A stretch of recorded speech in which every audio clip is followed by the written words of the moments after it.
Hello, everyone, and welcome to Market Your Magic. I'm your host, Cassie Clayton. And I'm your co-host, Stouffer Cavens. Awesome. How are you doing, Cassie? I'm doing good. How about yourself? I'm excellent. Nice. I've beat this cold. I'm feeling better. And I apologize for the dog obsessively chewing in the background. That's I might have to mute at some point throughout the show. I can't hear it, so I think it's okay. Good. The microphone is working. Yeah. Yeah, so I'm excited about our show tonight. Me too. We've got an awesome guest. If you want to know about headshots and things, this is the guest to listen to.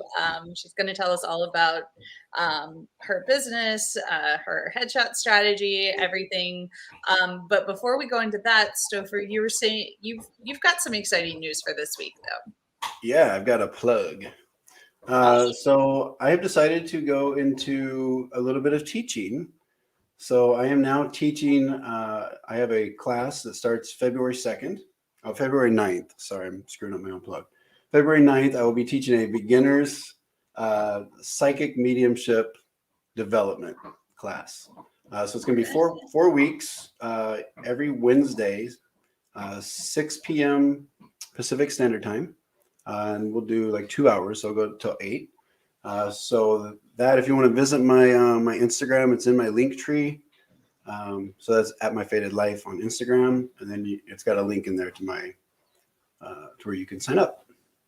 Very so cool. If you are curious, this is a beginner's class. So if you're curious, if you've got done a little bit with your development, this is the class for you. So I'm excited. Very, very awesome. Very fun. All right, so I'm gonna do a quick intro on our guest, and then we are going to bring her on. Sweet. All right. So our guest is Peggy McCartha. She is wife, mother, friend, and lymphedema awareness advocate. She has loved photography her whole life and has been a professional photographer for over 3 decades. Peggy is known as the most industry-savvy headshot photographer in Los Angeles and is the creator of Headshot Strategist program.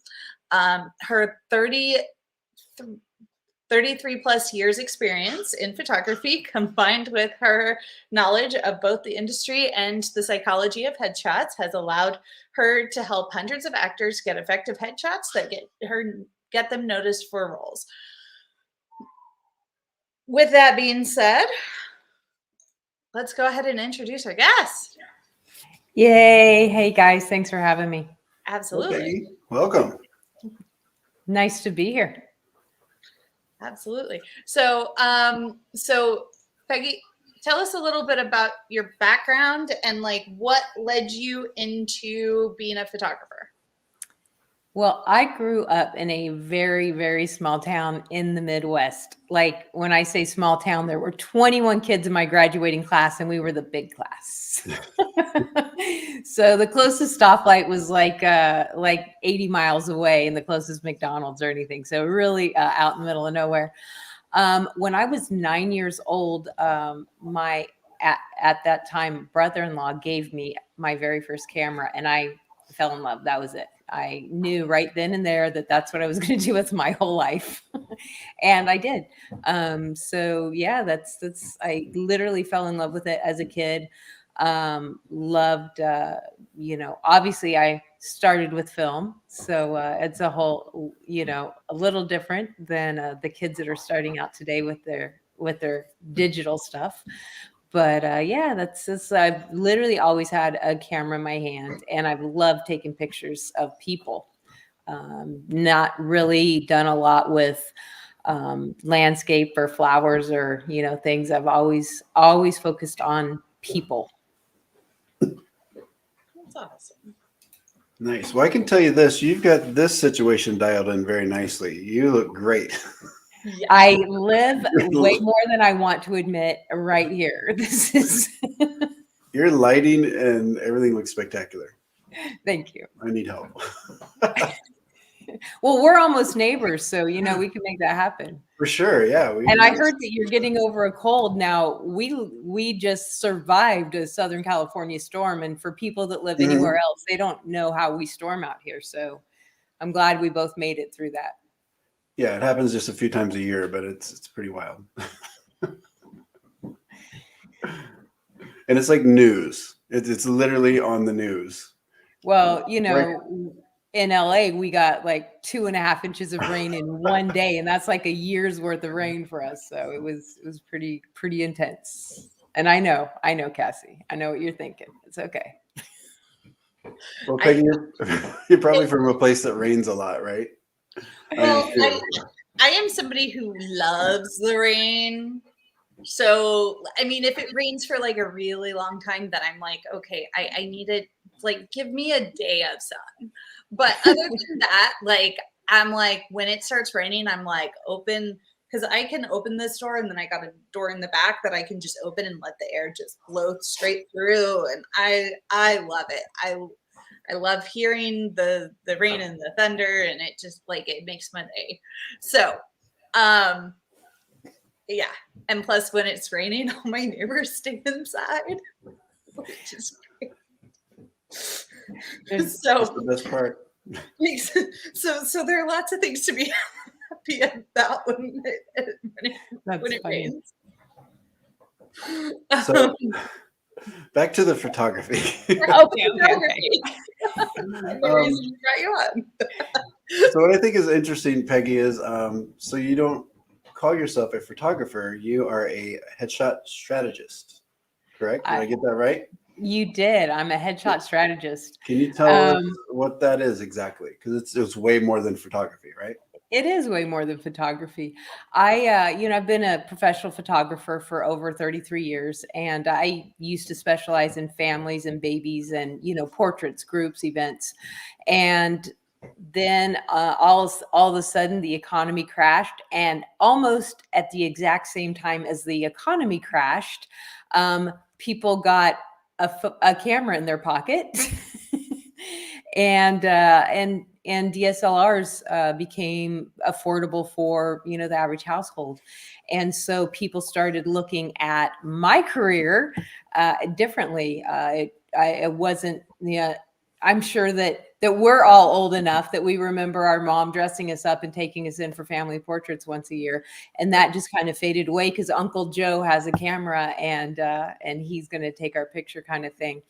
And so I really had to figure out what I was going to do because, first of all, I survived going from film to digital and now this next step. And it felt like I thought that's the only thing I ever wanted to do. And I wasn't sure how I was going to continue making money at that. So I kind of stopped and thought, who still needs pictures? And business people needed pictures. And I really hated doing corporate headshots because I thought that was boring. Mm-hmm. And I thought that, anybody could do that. When I was interning as a photographer, that was the first thing I was allowed to do was the headshots because it's like set, look, smile, bye. And I felt like it really didn't take a lot of talent or, it didn't really give me that, the surge of energy and adrenaline of making something happen. So then I started working with actors, and actors started saying things like, these are terrible. I hate these. I can't use them. And I didn't understand what was happening because those were not words I was used to hearing. And I was like, are you kidding? You look pretty. These are very pretty portraits. And they were like, we don't need a pretty portrait. We need a headshot, something specific to convey an emotion, to convey, these things. And I was like, what is this? So I started really diving in deep, trying to figure out what are you talking about? And I was like, okay, I'm going to start working with actors because I feel like that's one of my superpowers. Is the best way to get me to do something is to tell me that I can't or that I suck at it, and I'm going to prove you wrong. So I was like, I want to figure this out. So I went as far as taking an acting class to figure out what these actors were talking about, and then I started working with actors, and I been working with actors for 5 or 6 years. And then all of a sudden headshots were fun and they were exciting and, they were challenging because now instead of having an entire body and props and so forth to work with, I just have this much to convey emotion and all this. And then I got to thinking, I was like, corporate people need headshots that are more than just cheese.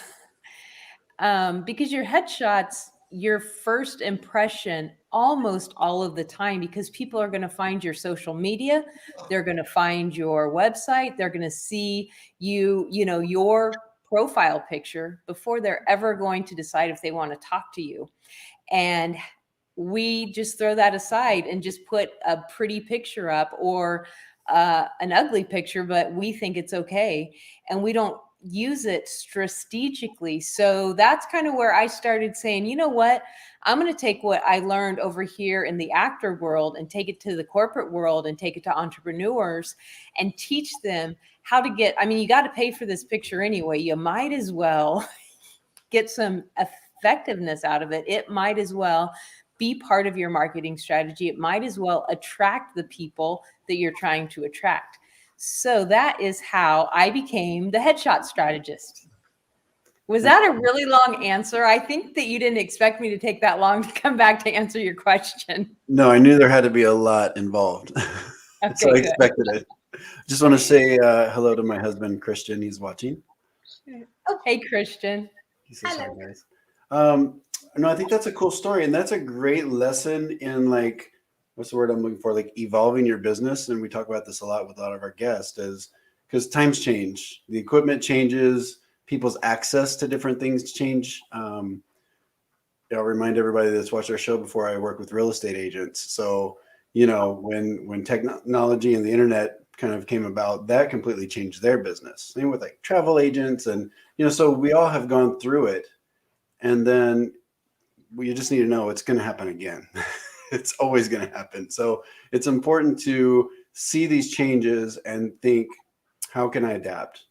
And it sounds like you did that pretty quickly, and you kind of found your groove with it. So I think that's a great lesson to share with our listeners and our viewers. For sure. Absolutely. So,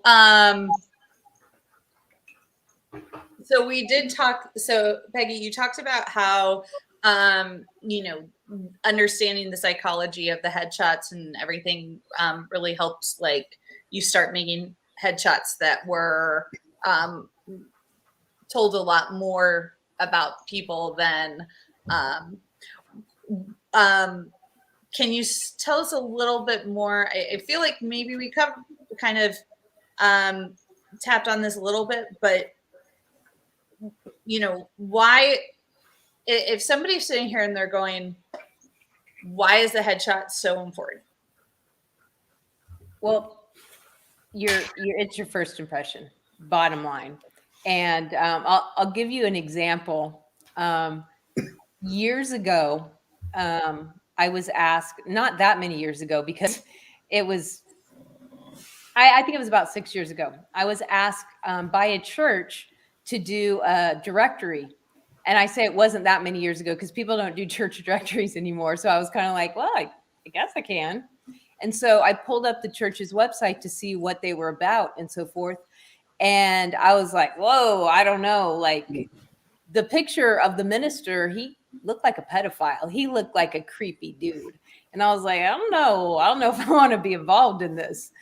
And, but a friend of mine that knew someone, they were like, no, go talk to them. So I went and talked to him. And it turns out this guy is a really cool guy. And I was like, I just told him straight up. I was like, why did you put that picture on your website? Because you look creepy. I didn't use the P word, but he did. He looked like a pedophile. I would not have gone. That's still a pretty hard word to digest, especially. I'm sorry. It was a really bad picture. And to the point where I almost didn't want to work with them. I almost didn't even want to take their money because of the website picture. And so, I I was like, you don't even look like this in person. You don't like, why, what possessed you? He's like, I don't know. They asked me for a picture or somebody took it. I just gave it to him. And I was like, that's literally the amount of thought that the average person puts into a profile picture is, oh, you want a picture? Here. And that's your very first impression. Now, if I felt that way about this person, I'm not his, target market. Like, I'm not going to be going on looking for a church. But if I were, how many people went, and didn't want to go because of that? So that could be, a church. It could be an attorney's office. It could be a dental office. It could be anything. Your potential clients open that website, see your picture, and there's hundreds of other people doing the same thing as you. Why in the world would they stay on your website if they were immediately like, by your picture? I mean, think about how many times you've went, never mind. And you didn't even bother to read. Like, they may have been literally the coolest thing that you needed, but you were just like, and just moved on to the next person. And I think Harvard did a study, and they said it takes 8 positive interactions to overcome a negative first impression. Right. And it's very rare that you get 8 opportunities to fix that first impression. So your first impression is really, really, really important. So that's why I tell people, if you're going to pay for a headshot anyway, why in the world not make it make sense? Do your research.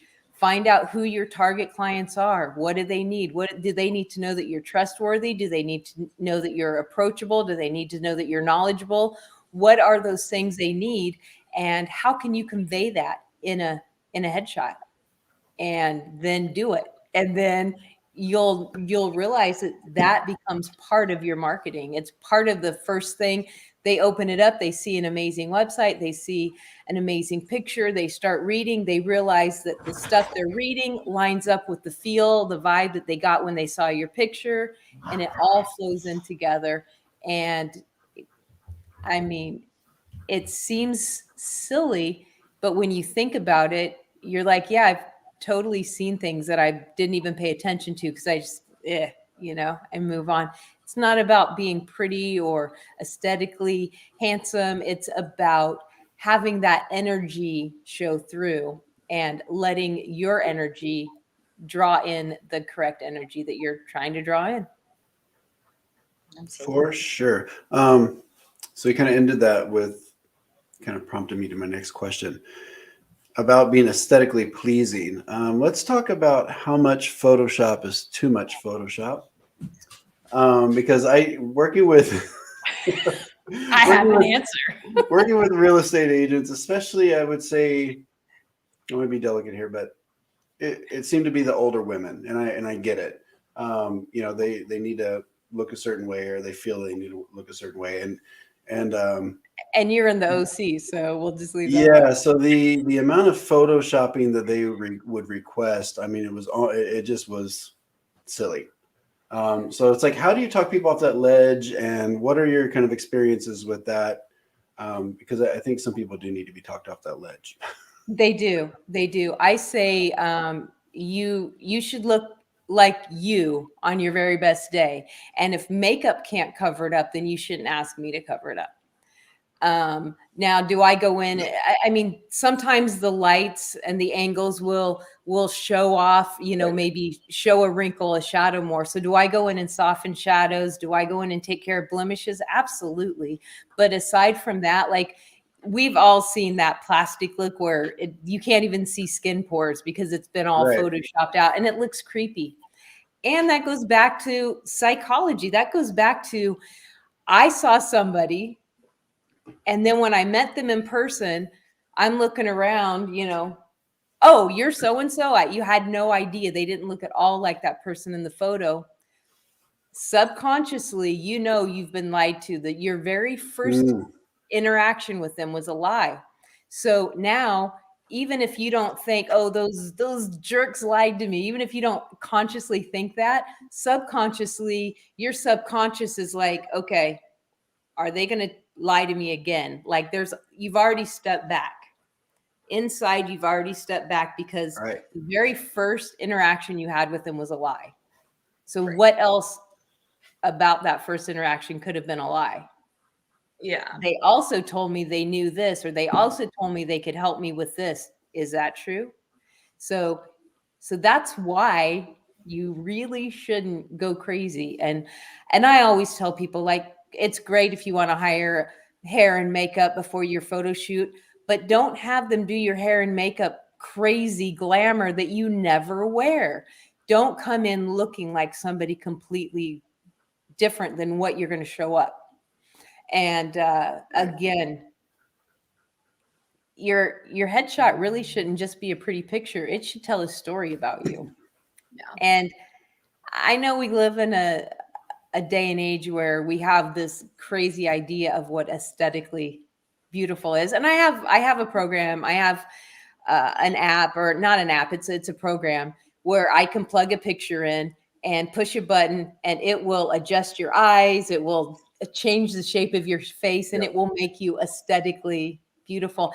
And, I ran myself through that because, I'm a human. I'm a female human. So I was like, well, let's see what I would look like. And it's like, oh, wow, I didn't know that my left eye was small. Thanks for pointing that out. It was terrible.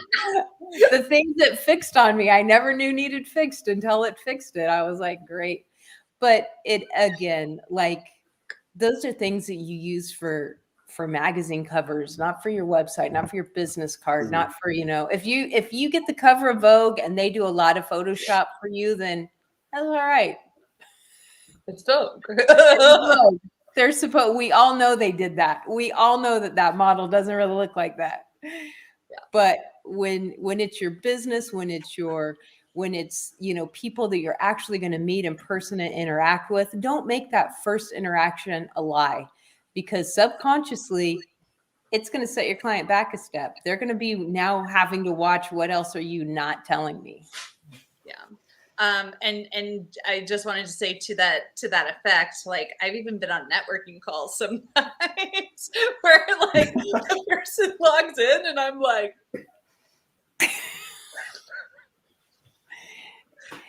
is that the person that was on the? Okay. I'm like, the name matches. All right then. But I mean, you've experienced that, right?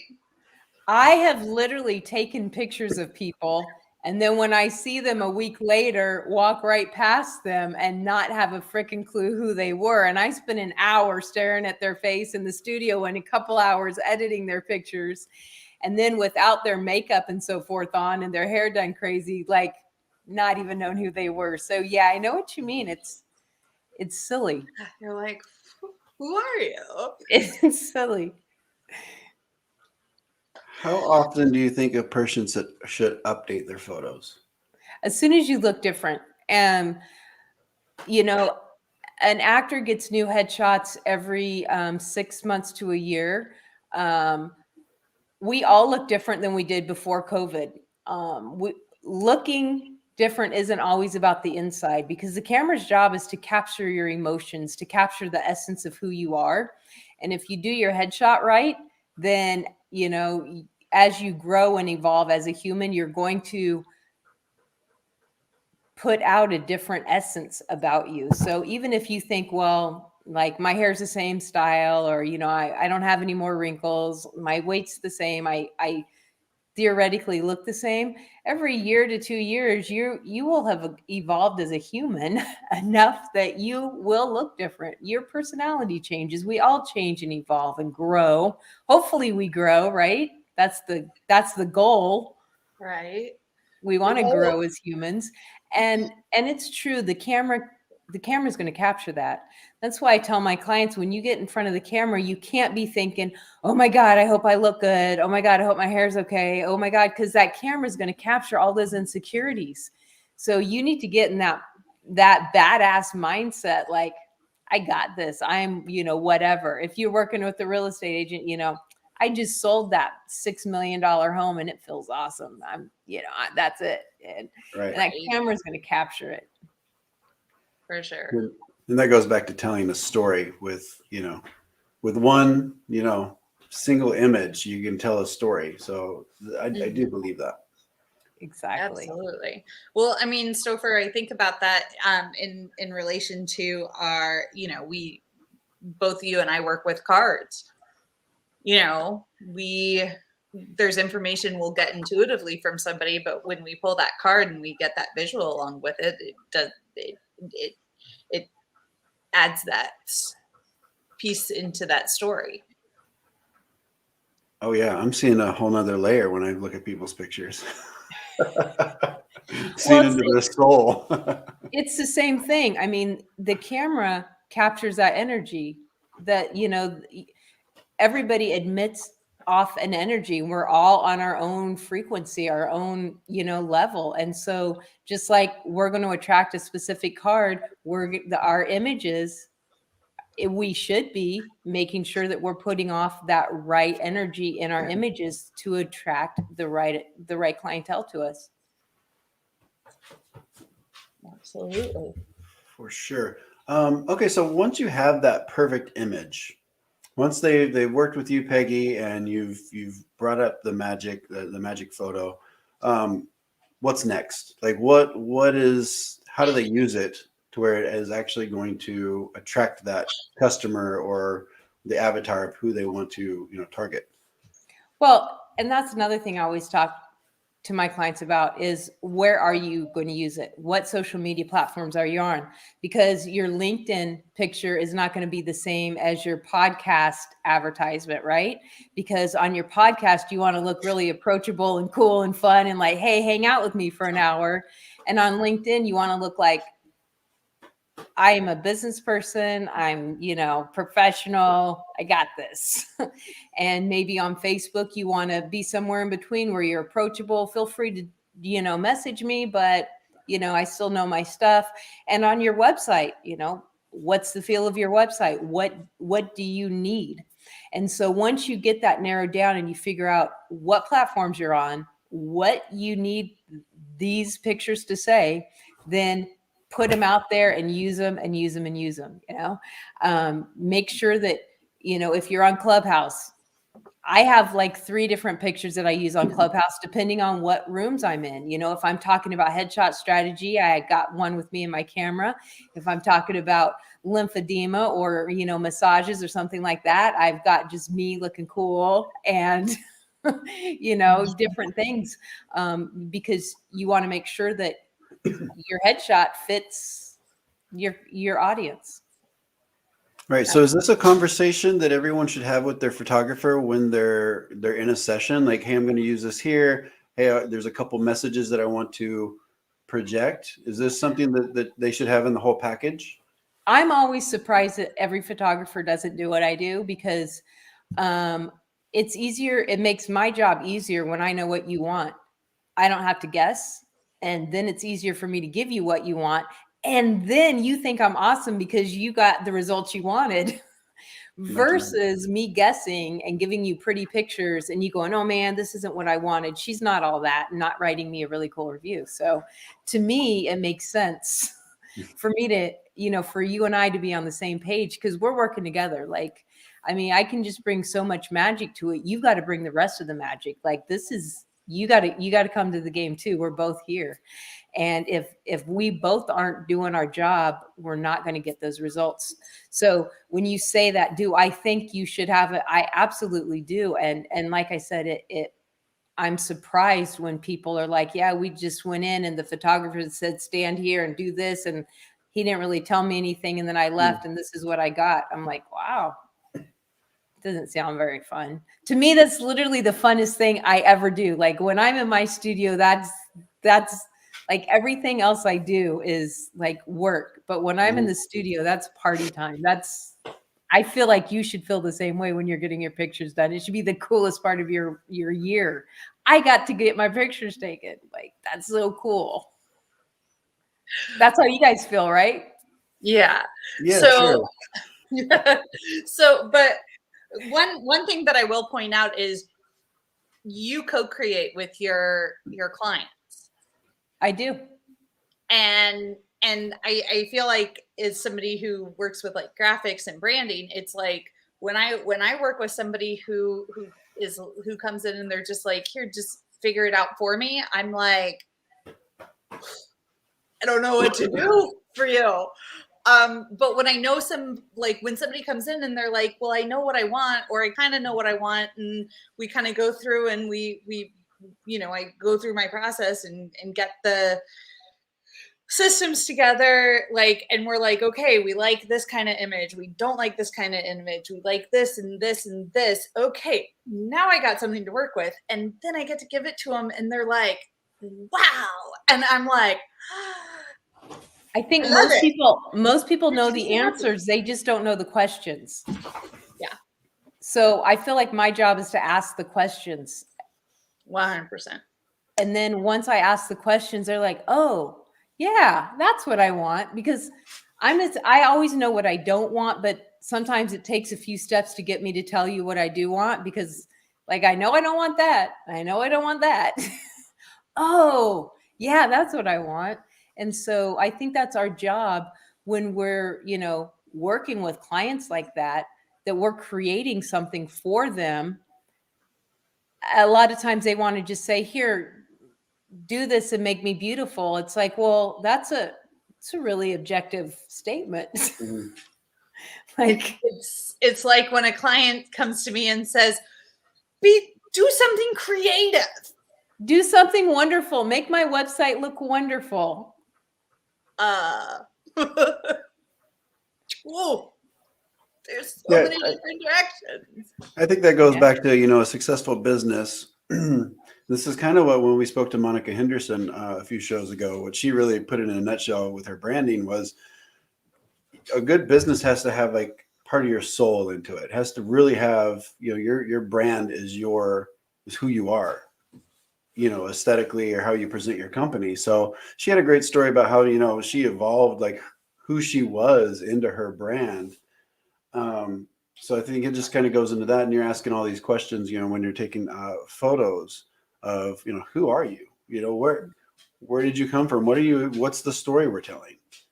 Exactly. So I think that's great. So if anyone listening or watching is going to get their photos, their headshots, keep that in mind. Just don't show up and smile and have the right tilt of the head and all that. Think about the story you're trying to convey. And shameless plug here, thanks to COVID, I actually developed a whole program. So even if you're not local to LA, I can help you get your headshot strategy together so that you can take it to another photographer that's close to you. So if you're interested, we can do this.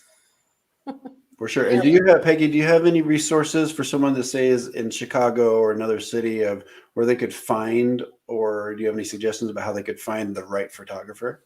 I do have, I work with Peter Hurley's group, the Headshot Crew, and that's a great resource for good headshot photographers.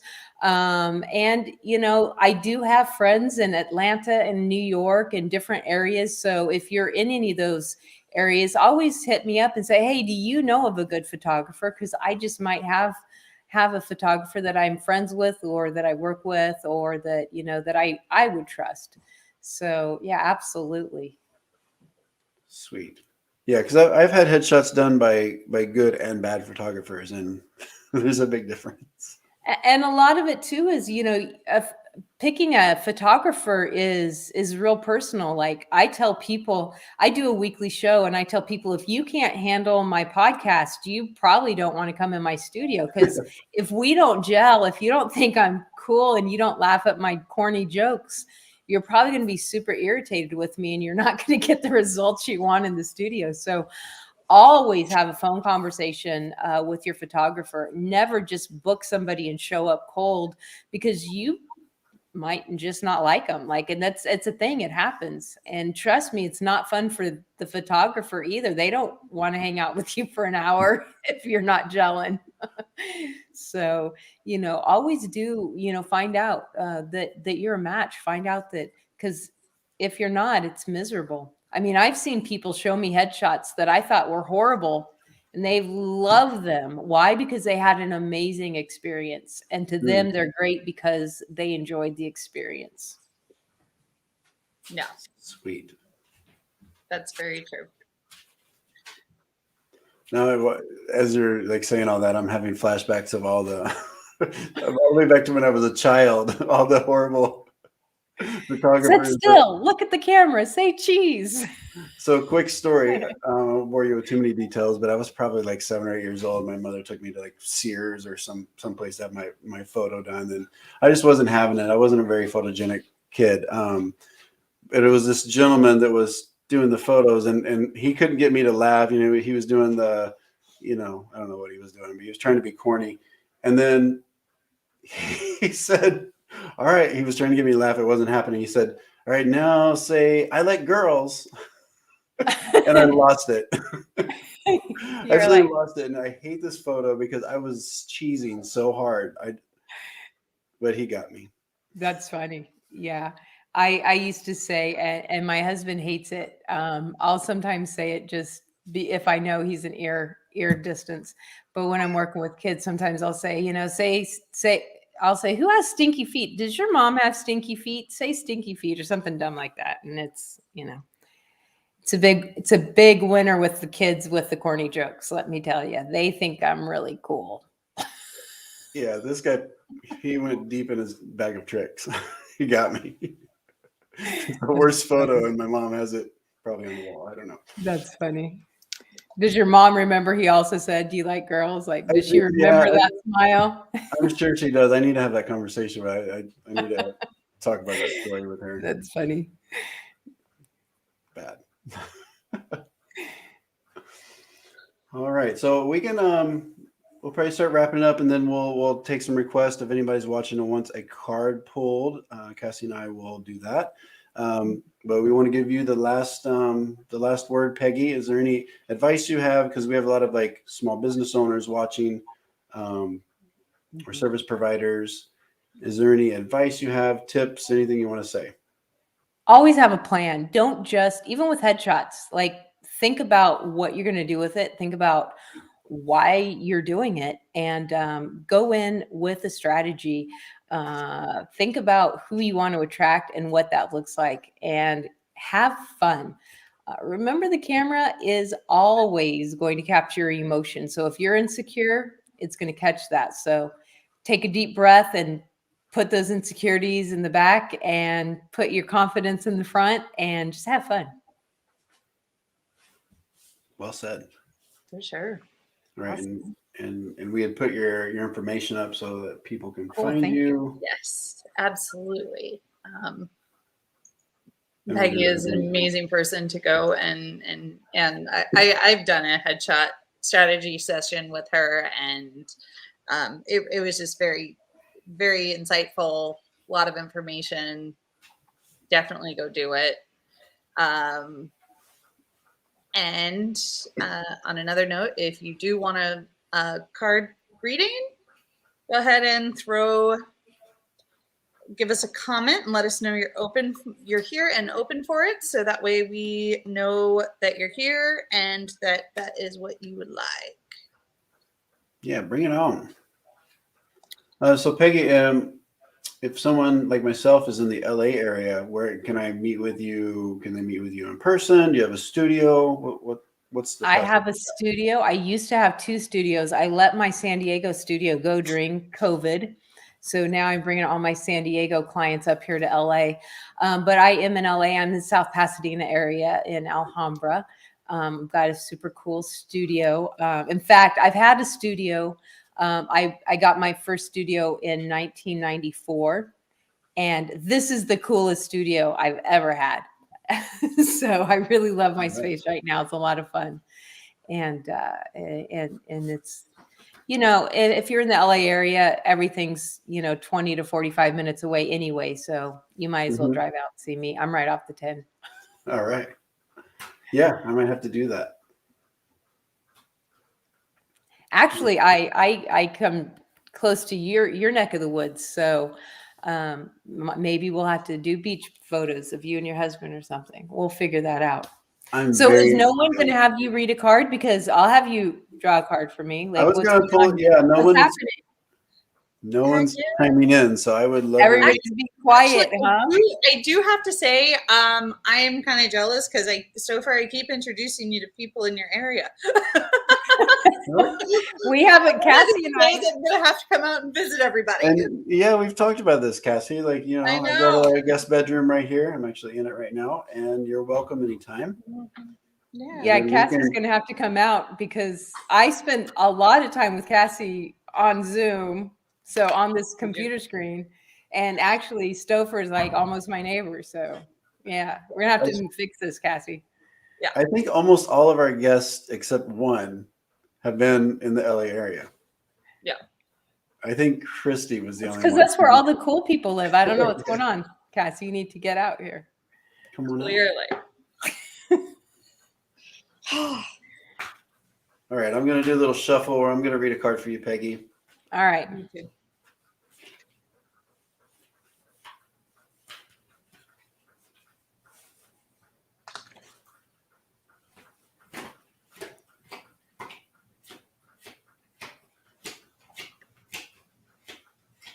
That's really loud, just so you know. Yeah. I'm like, how many cards are you pulling? Are you pulling a whole deck? So here's my process. So I work with guides, and they tell me how many cards to pull. It's not Okay. it's not random, and then I pull that number of cards, and then the next one is yours, and it's all that glitters. Let's try to get past the lighting here. Okay. All right, so all the glitters. So I read cards a little different than some people. I read them intuitively. So let me just feel into this, what it means for you.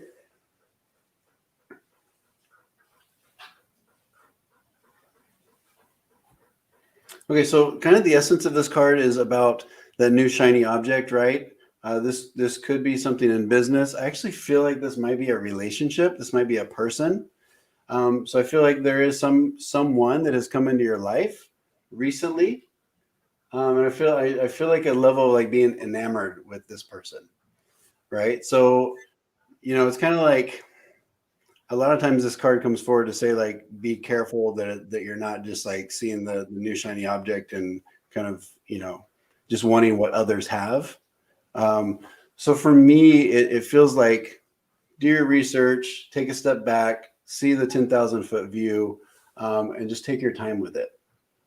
Okay. Because I feel like there's kind of a emotional investment that could be happening. So that's kind of what I'm feeling when this card comes forward for you, Peggy. All right. Well, thank you. And I pulled a card as well, and it's thoughts. And you know, I feel like sometimes you can get lost in your own head and lost in your own thoughts, and so to be mindful that those thoughts actually like create your reality, and so really be mindful of those thought patterns, and like you know, if it's through music, if it's through however it is that you can't, I think you and I talked about this once already, but it's like however you can stick that new track in to have your mind kind of be calm or be less up there, I guess is what I'm trying to say. Then it, you know, it's just really be mindful, because you're really powerful manifester. And so whatever it is your thoughts are constantly on, it's gonna manifest it very quickly for you. So be very mindful. So Be careful what you guys. wish for. Do you guys have time for a manifestation story?